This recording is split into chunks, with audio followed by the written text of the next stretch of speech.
Ninguém vai fazer nada, Venezuela vai continuar do jeito que tá. Cada dia mais destruída, cada dia pior.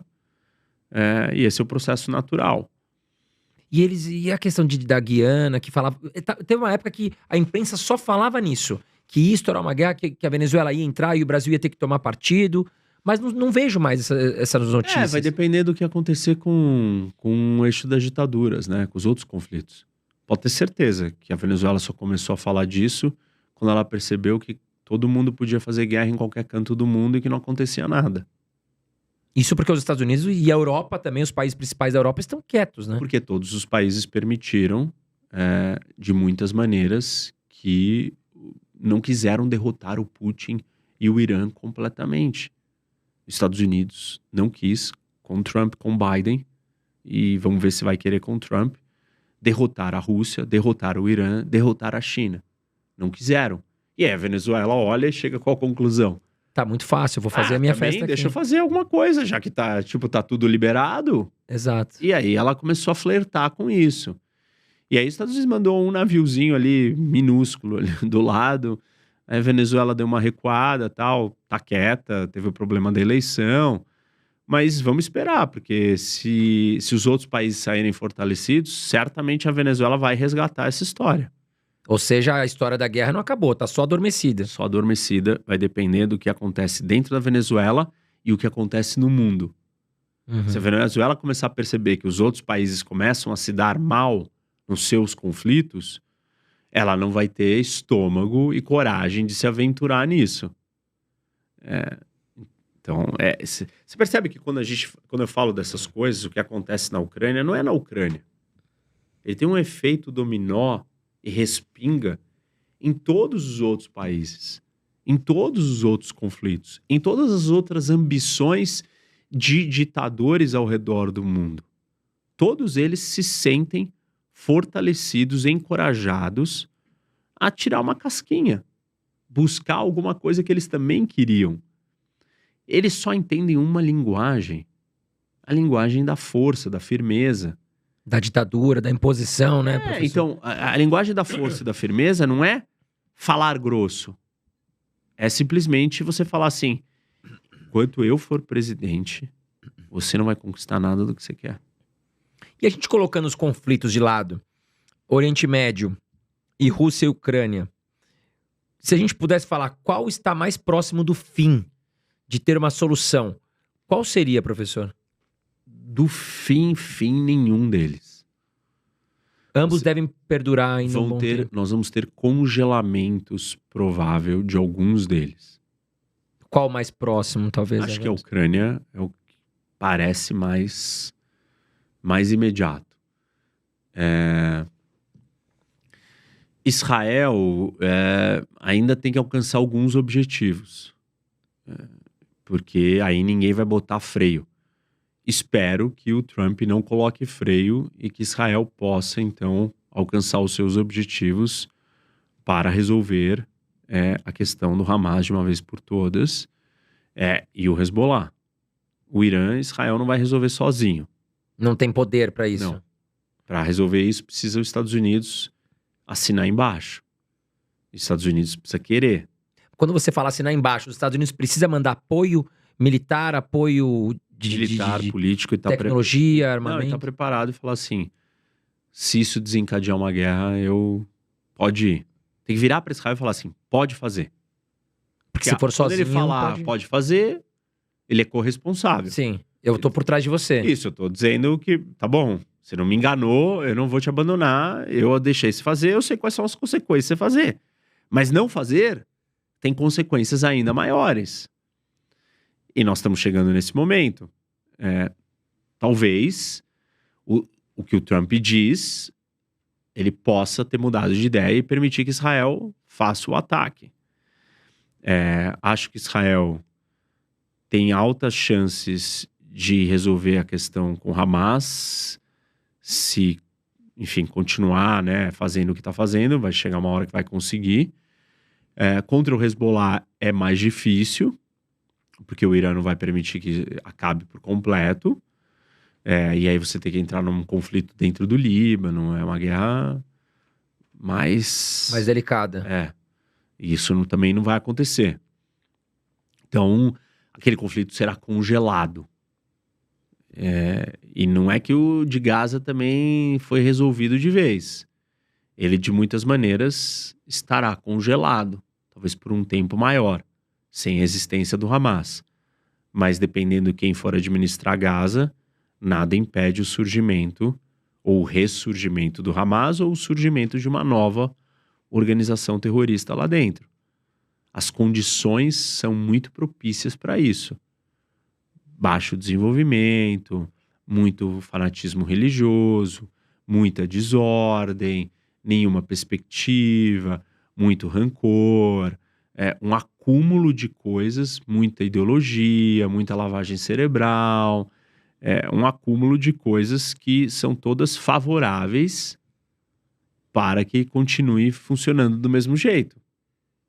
E aí, então, não são soluções definitivas. E caso o Irã consiga chegar à conclusão de ter uma arma nuclear, você não acha que Israel fica contra a parede? Claro. Porque a Irã vai Aí falar, não. opa, Aí- agora você fica na tua aí, senão... Aí se acontecer isso, aí o problema é muito mais embaixo. O problema é muito mais sério, muito mais profundo. E a Rússia quer que o Irã tenha uma arma nuclear? Olha, lá no fundo não quer, mas hoje a Rússia tá num jogo diferente.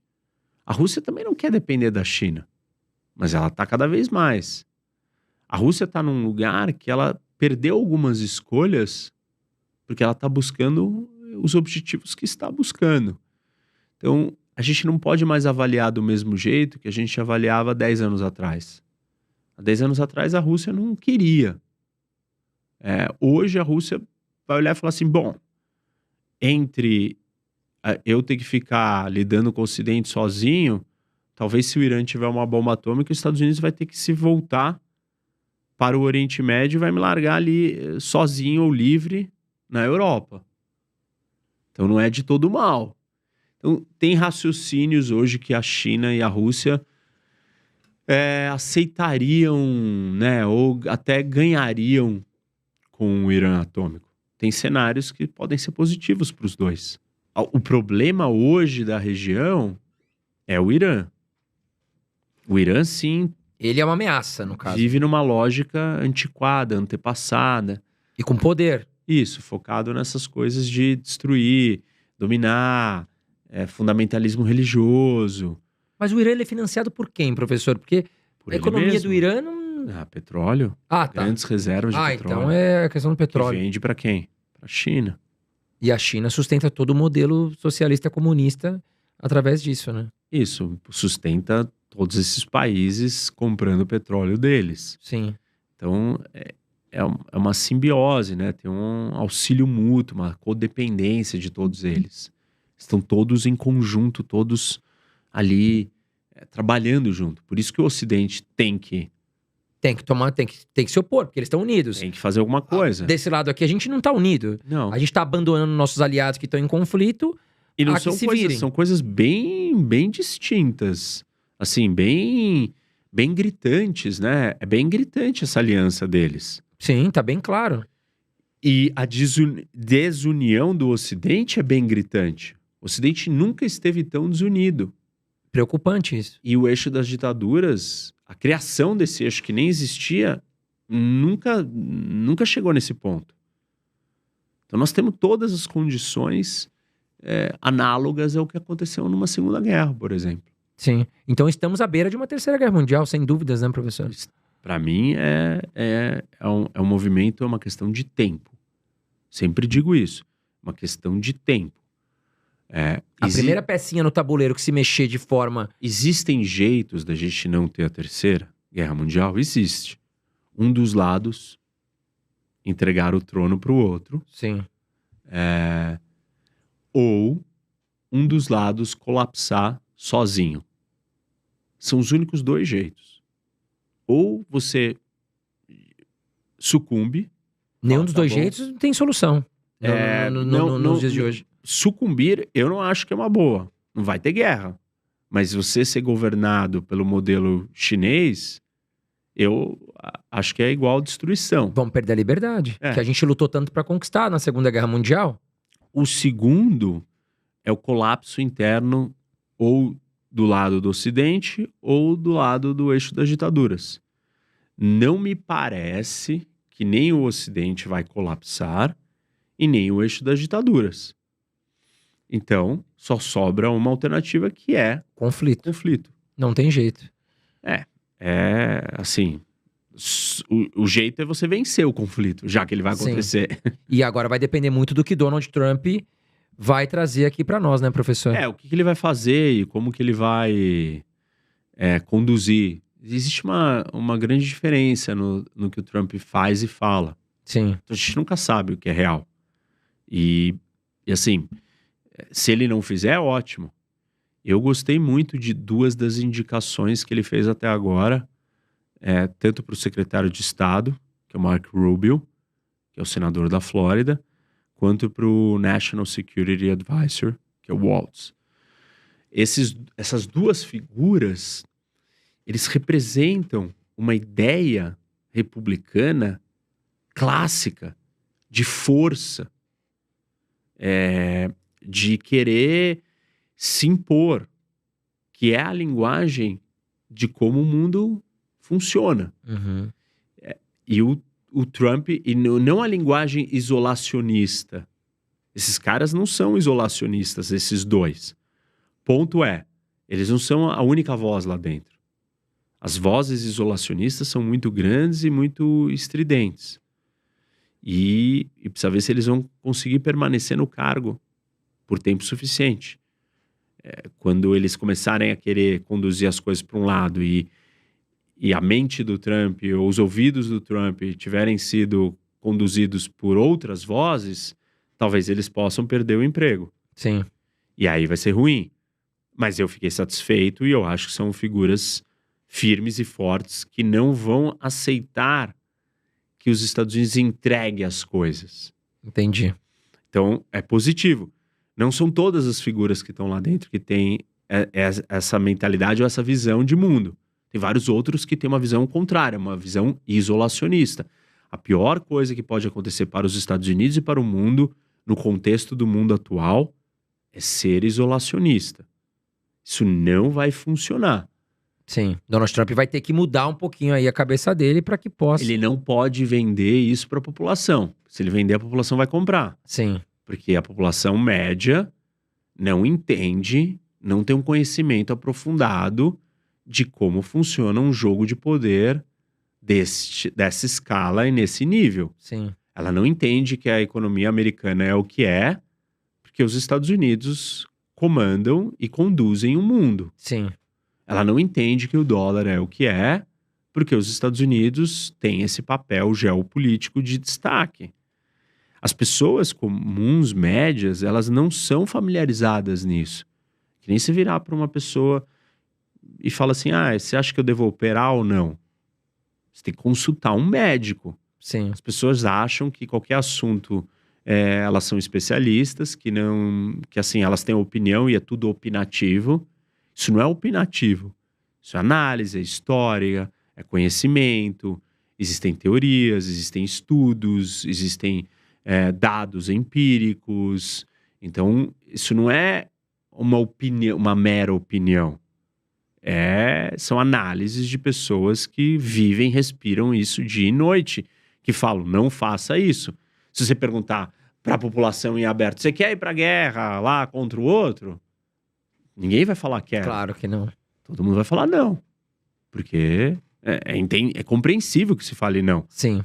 Mas não é compreensível que elas possam determinar como as coisas vão ser feitas. Por isso que existem especialistas para cada área e cada coisa, e as pessoas consultam essas pessoas na hora de tomar uma decisão sobre uma coisa que elas não conhecem.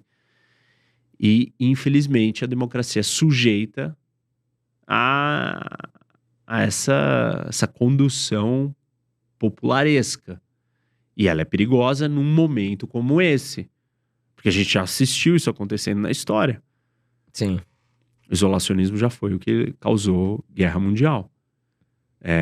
Apaziguamento também causou guerra mundial.